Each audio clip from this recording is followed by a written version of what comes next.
the carbon can form multiple bonds also. So this is also the reason for that catenation. Actually, it can form single bond, it can also form double bond, and it can also form triple bond. So you tell me the order of bond length.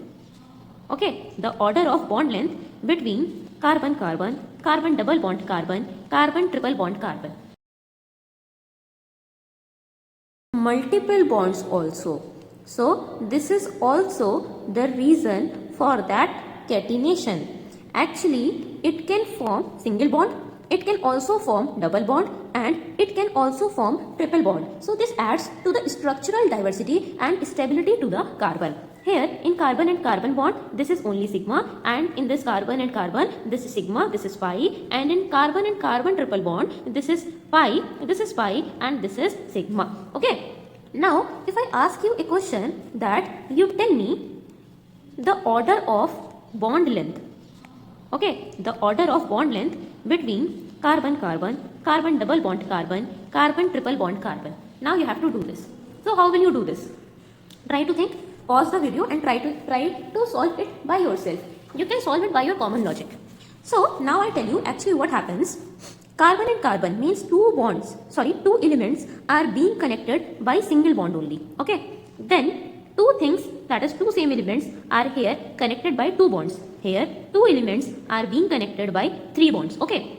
So now you tell me the bonding will be more and more stable in which case? By the way, human beings don't have three hands, otherwise I would have explained this concept with the help of hand holding, but still, with the help of two I will explain you. Suppose this is you, this is your friend. Both are holding hand with only one hand. Okay. So is this bond more stable? And your friend are there, and you are holding your both the hands. This is stable. I can break this one easily, or here I can break this one easily. Which is more stable? A condition or B condition? Tell me by your common logic. Obviously, B is more strong than A. Okay. Means B is more stable than A. When you were holding only one hand, now you tell me, when you were only ending one hand, you could have be side by side. So the distance will be more, and when you are holding two hands, you both must stand in front, facing front to each other. Okay, then your distance will be less. So now you can understand the order of bond length comparatively. Okay, so the order of bond length here will be carbon triple bond carbon more than carbon single bond carbon more than carbon double bond carbon more than carbon triple bond carbon. This will be the bond length. Okay, now the thing is this, they will ask you to find how many reasons for the catenation property of carbon is correct. So you must add these things in your notes.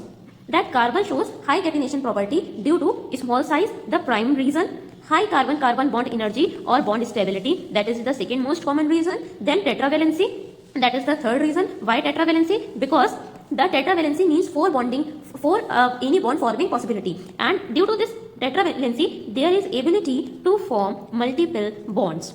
I hope the concept up to here is really very clear to you. Okay, now let's discuss that in carbons, that in organic chemistry, you are going to see which elements.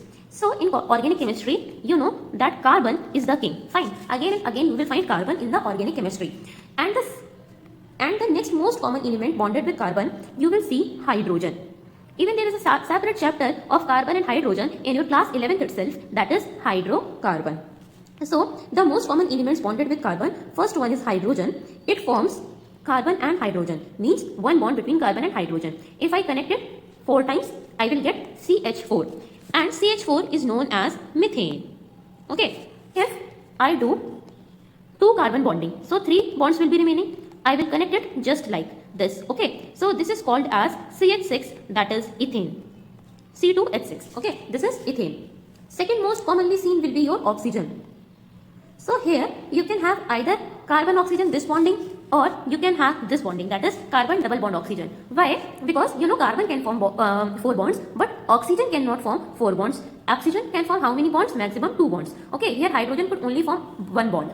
So here this can be the thing, or this can be the thing. For example, if I give you, you have been studying carbon dioxide from your younger age. Okay, carbon monoxide also. So these are the examples of bonding. This I wanted to explain you. Now exclusively for carbon oxygen and carbon oxygen bonding, you will be seeing some special chapters. For example, for carbon oxide bonding, you will be seeing COH, or I can write it as carbon O and H, this bonding. Okay, here something will be connected. So this thing you are going to read in your alcohols. Okay, I'm just giving you an overview. I'm not explaining you the proper thing of alcohols here. So you don't need to worry that you have to read full alcohols just right in this chapter. No. There are separate chapters for alcohols, carboxylic acid, aldehyde, amines, amides, even environmental chemistry in your class 12th. Okay, here you will see acids where you see C double bond O and H.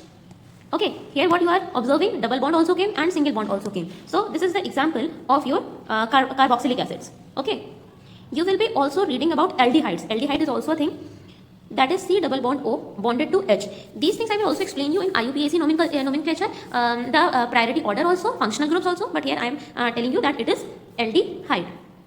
Okay, so oxygen is also most common element which is found to be bonded with carbon, right? The next most commonly bonded thing, or you can say element seen, is nitrogen.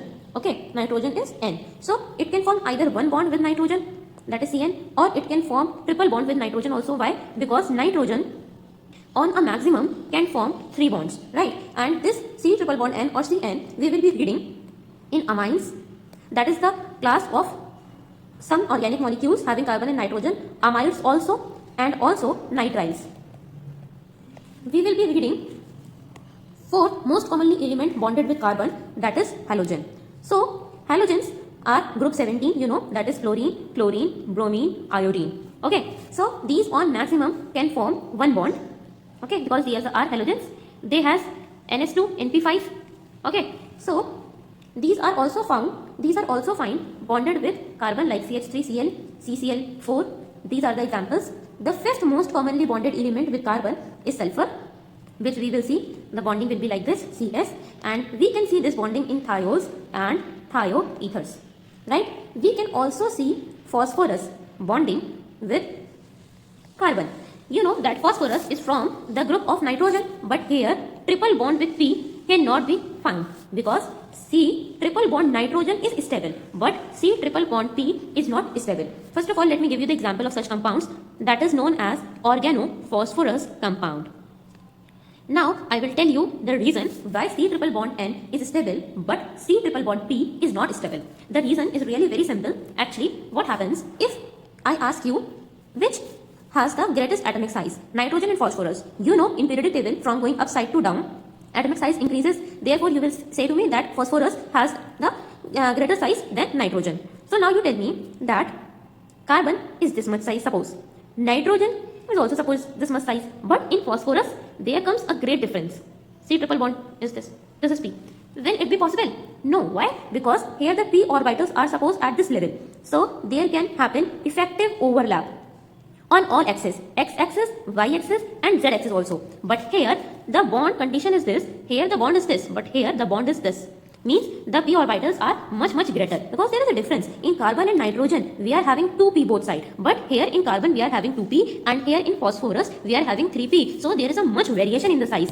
So there cannot happen the effective overlap. So C triple bond B is not found. I hope I made myself very clear to you.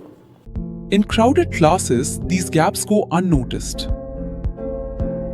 With one-to-one mentoring, chemistry becomes logical, and real improvement begins.